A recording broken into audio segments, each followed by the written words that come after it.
they try to pick them up and they just fall through their hands and everything. There's just a lot of slime, a lot of mess, and a lot of, fish give a lot of goo, from their scales, and probably a lot of that. It's just really nasty, messy stuff. But when we let Jesus into our life, in the darkest corners of our hearts, sometimes it gets messy. Sometimes we have to let him clean up a little bit of messes in our life. And that's what we can glean from this. The question is do you keep Jesus at an arm's length? Oh, good. Keep him at an arm's length. But you let him in to the darkest corners of your heart. To let him clean up some messes. That's where he wants you. See, the disciple fishes with a life invaded by God. And the disciple goes fishing, and fishing sometimes is messy. Another thing that a disciple has in their toolbox is an unquestionable obedience. An unquestionable obedience. Verse 4 or 5, Jesus said, why don't you go out into the deep water and let down your nets? And Simon, he's like, okay, I will. I'll do it. And he gets some sarcasm in Peter's mind. He said, oh, Pastor, we've been fishing all night long, but at your word, I'll do it. You're only a carpenter. It's okay. We'll prove you wrong. And then they go out. But you see, fishing on this lake, what happens is the fishermen fished all night. And they would fish in the shallow water where it's easy to catch the fish. The shallow water, when you're fishing with nets, it's easier to catch the fish. In the day, the fish go out into the deeper water, and then they go down into where it's cooler. And it's harder to catch. It's harder to catch this fish. And see here, you look at this whole account, you take the first 5 chapters of the book of Luke. The thing that amazes me, there's only one group that have recognized who Jesus is. And there's only one individual that recognized who Jesus is. In chapter 3, we read that John the Baptist recognized who Jesus is, who he really is. You know who the other group that recognized who Jesus was? The demons that he casted out of people. It's the only people that really, to this point of his whole ministry, really recognized who Jesus is and what he stood for. See, the people on the shore and in the boat, they're just like, okay, this guy's a carpenter. Sure, he's been performing miracles and all this other stuff, but you know what? He's still only a carpenter. He looks like us, he talks like us, he's only a man. And so that's why you get this kind of hint of sarcasm from Peter, I believe at least, that it's like, okay, I'll just let down the nets, I'll prove you wrong. You know what is interesting about this portion of the passage? The fishermen, when they were fishing with their own power at night, they caught nothing.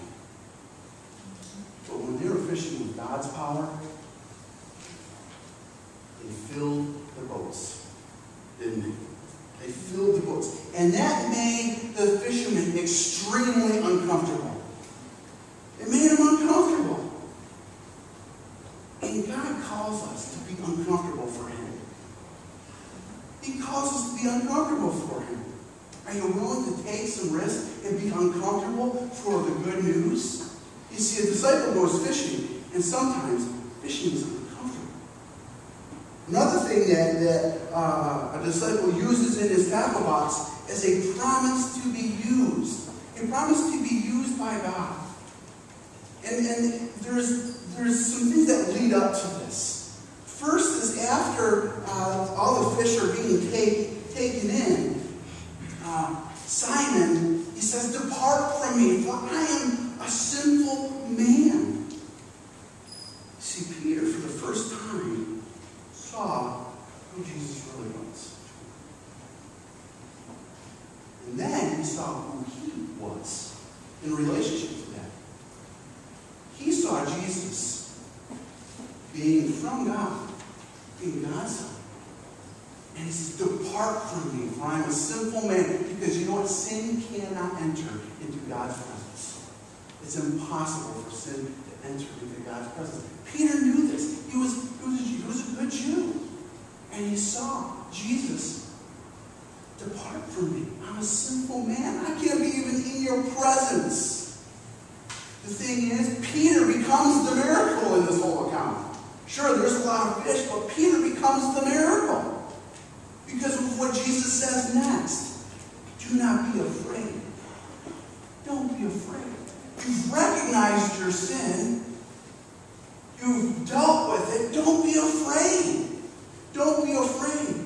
And so Jesus encourages the fishermen so they can deal with the sin in their life and to be used by God.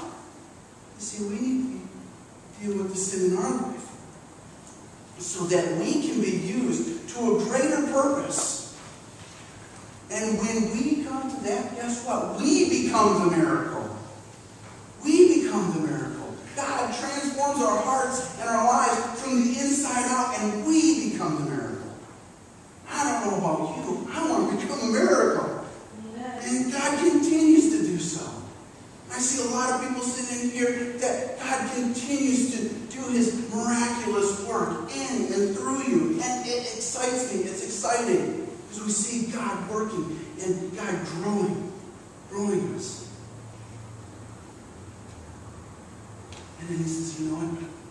There's nothing to be afraid of when you're taking these steps. There's nothing to be afraid of.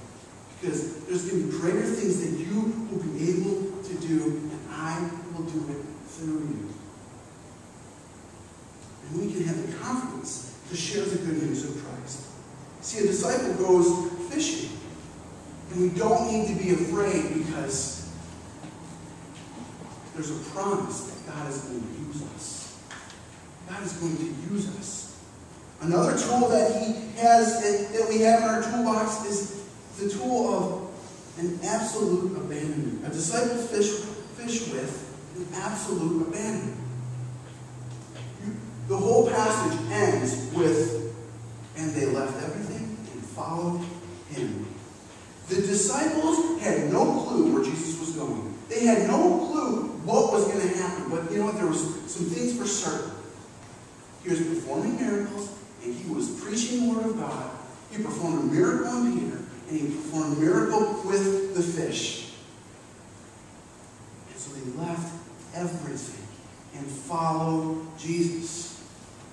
James and John left their dad. Another gospel account says they left their dad. They left everything and followed Him and said, you have the path. You have the words of eternal life. We are going to follow you. We're going to put all of our lives behind what you want for us. We're going to put our whole life behind learning and growing and being a pupil and being used. They left everything and followed